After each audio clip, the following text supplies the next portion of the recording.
Good afternoon, I'm Brianna, and today I will be talking with you about antisense reduction of mutant comp reduces growth plate chondrocyte pathology.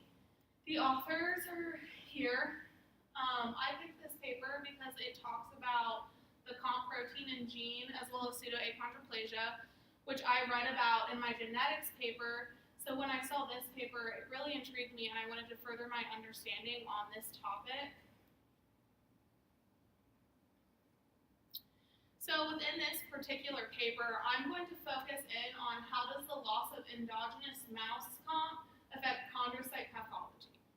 So before I get into this, there's some background information that's needed, one of which is what is pseudoachondroplasia, also known as PSACH, which will be seen throughout my presentation as well as throughout the paper. So pseudoachondroplasia is an inherited bone growth disorder. It's also known commonly today as a form of dwarfism. It's a mutation within the comp gene, and its characteristics include short stature, as seen here. In this picture, these two boys are actually twins, so you can see how having this mutation within this gene vastly changes the stature and presence of a person compared to that of even somebody who they are supposed to look similar to. So the average male that has pseudoachondroplasia is about 3 feet 11 inches, and the female about 3 feet 9 inches. They also have short arms, short legs. They can have scoliosis, which is the curvature of the spine, and a lot of them do have joint pain, also known as osteoarthritis, which I will talk about in a couple slides.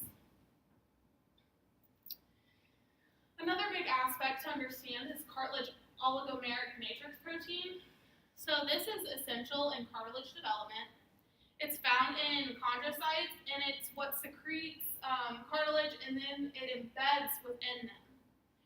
So you can see here that the comp gene is found on chromosome 19, here at about 3.1.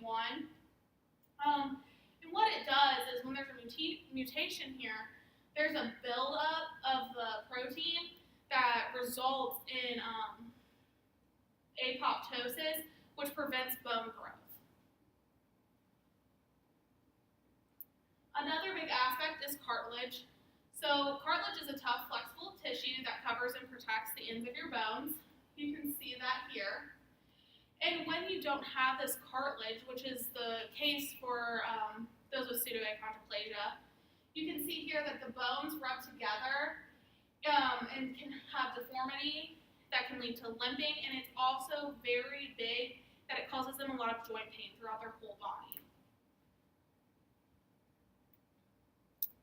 So one of the methods they used within this paper was that they generated mutant comp double knockout mice. So what they did was they generated these mice, as seen here, by introducing DNA that contained expression cassettes. So 2 cassettes used within this paper were the TRE mutant comp and the PTET on COL2. So what they did is they administered dox, and they did this through their drinking water, and the result is that the mice display features of the pseudoachondroplasia. As you can see here, this is the mice without the pseudoachondroplasia mutation, and this one here does. So you can see as in humans, it does show that shorter stature. So what they found was the loss of endogenous mouse comp decreases the mutant comp chondrocyte pathology.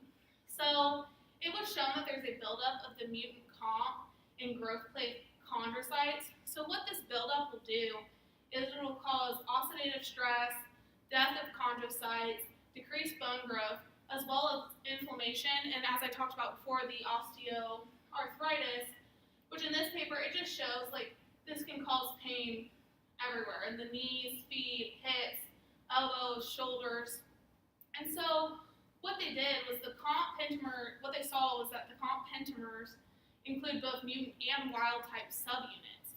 So overall, they found that protein stalling came out to be about 97%.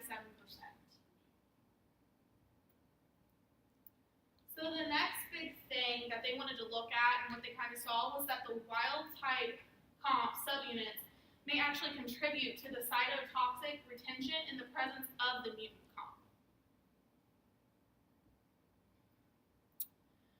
So what they saw here was a reduction of the human comp in the tunnel in the absence of murine comp. So murine comp is just the mice.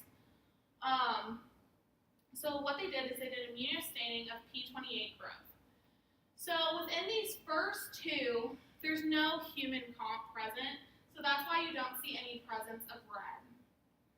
Whereas you see a reduction of this red color within the mutant comp positive and then the double knockout. You see this reduction from having the red you can see kind of here, and then there's no red here.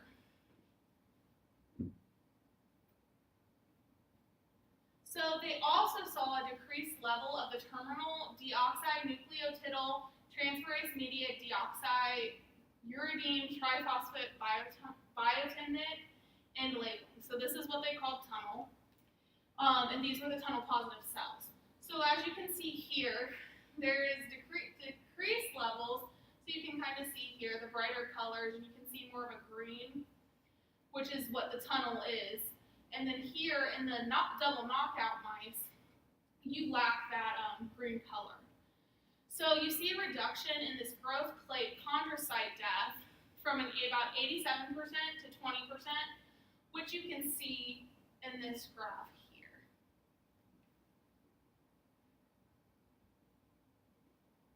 So what they also saw within their research is that proliferation increased and inflammation decreased within these mutant comp double knockout mice.